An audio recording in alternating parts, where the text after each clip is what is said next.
Dabeli, pizza, burger, આલુ પરોઠાને ભૂલી જાઓ તેવો તેલ વગરનો ઇન્સ્ટન્ટ ઇઝી ન્યૂ નાસ્તો તૈયાર થશે અને નાના મોટા હર વ્યક્તિને પસંદ આવશે. તો રેસીપી બનાવવાની શરૂઆત કરીએ. તો સૌથી પહેલાં આપણે ચોપરની અંદર ડુંગળીને નાની નાની ટુકડામાં સમારવાની છે. તો ચોપ કરી લઈએ. તમે ખમણી શકો છો અથવા તો નાની નાની સુધારી પણ શકો છો. 7-8 જેટલા ડુંગળીના છાલ ઉતારી ટુકડા કરી ઉમેરેલા છે અને 5-6 નંગ જેટલા મરચાંના ટુકડા કરીને ઉમેરેલા છે. 2 ચમચી જેટલા આદુના ટુકડા કરીને ઉમેરેલા છે અને હવે આપણે ચોપરથી ચોપ કરી લેશું.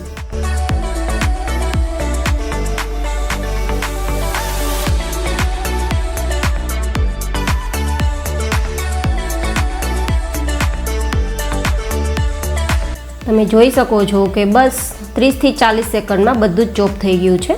તો હવે આ આપણી ચોપ થયેલી સામગ્રીઓ સાઈડ પર રાખી દેશું અને મેં અહીંયા 1 કિલોગ્રામ જેટલા બાફેલા બટેટા લીધા છે.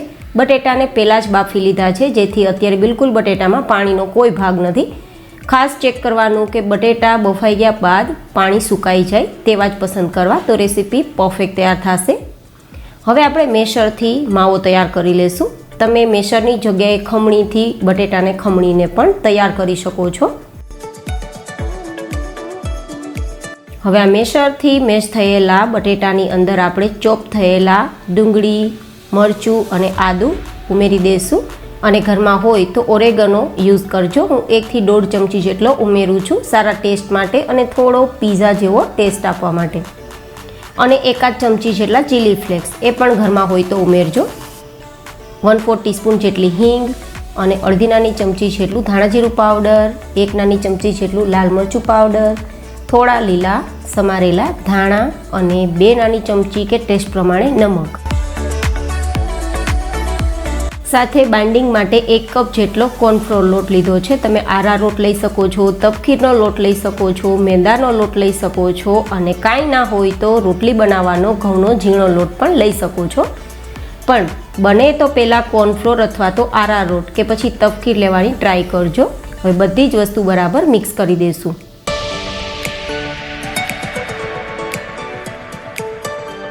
અને આ રીતે આપણું બાઇન્ડિંગ તૈયાર થઈ ગયું છે.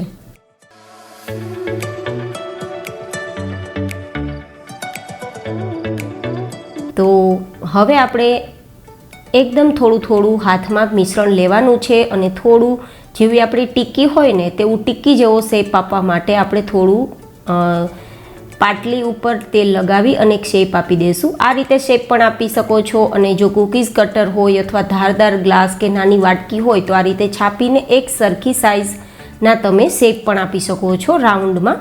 તો એક સરખી સાઇઝની આપણી વેરાયટી તૈયાર થશે. ચોઈસ તમારી પાસે રહેશે મિત્રો. તો આ રીતે હું બધી જ જે ગોળ ટિક્કી છે તે તૈયાર કરી લઉં છું. તો આ રીતે એક સરખી શેપમાં મેં આપેલી છે. તમે થોડી મોટી નાની તમારી ચોઈસ પ્રમાણે બનાવી શકો છો. અને હવે ઉપર અને નીચેનું લેયર્સ વધારે ક્રિસ્પી થાય તેના માટે મેં ઘઉંની આ રીતે સેવ લીધી છે. આ સેવ ઘઉંની અને મેંદાની બંને મળે છે પણ મેં આ શેકેલી ઘઉંની સેવ લીધી છે. તમે સેવના થોડા ટુકડા કરીને પણ લગાવી શકો છો અને આ રીતે મોટા મોટા ટુકડામાં પણ લગાવી શકો છો. એ પણ તમારી ચોઈસ રહેશે. પણ આ રીતે લગાવવાથી એકદમ વેરાયટી, ટેસ્ટફુલ અને ક્રિસ્પી તૈયાર થશે.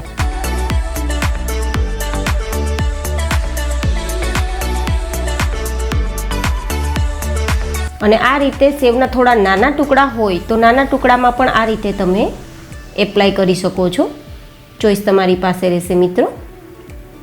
આ રેસીપી મેં જાતે ડિઝાઇન કરેલી છે તો રેસીપીનું નામ શું આપી શકાય તે મને કોમેન્ટ બોક્સમાં જરૂર બતાવજો. આ રીતે આપણી બધી ટિક્કી તૈયાર કરી લેશું. અને હવે શેકવા માટે અહીંયા લગભગ 1 ક્યુબ જેટલું બટર યુઝ કરીશું. 6 થી 7 ટિક્કીને શેકવા માટે 1 ક્યુબ જેટલું બટર કે અડધી નાની ચમચી જેટલું બટર કાફી રહેશે. વધારે કોઈ જરૂર નથી.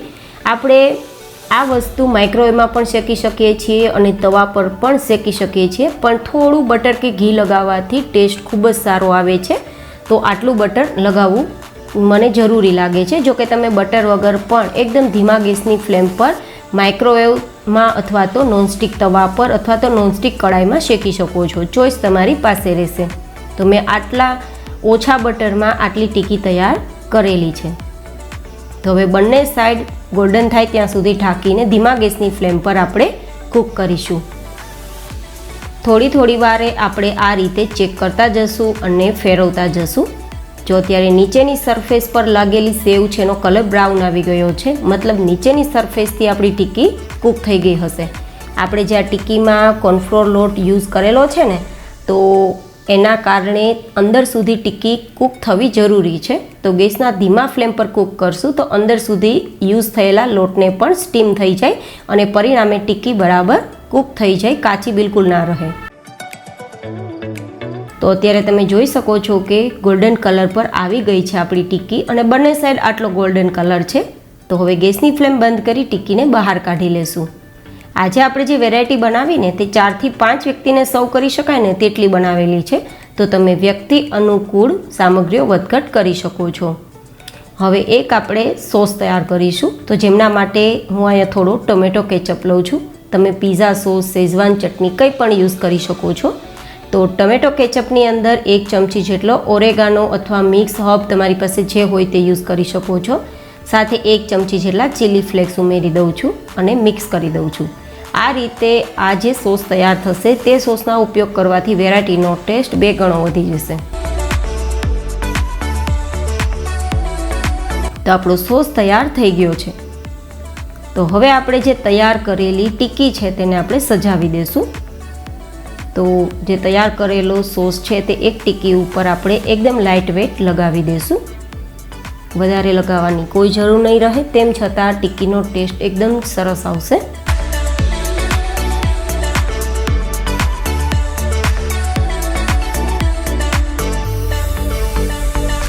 હવે જો ઈચ્છા હોય તો તમે અહીંયા થોડું ગ્રેટેડ ચીઝનો યુઝ કરી શકો છો. જો કે ચીઝ ઉમેરવું ઓપ્શનલ છે.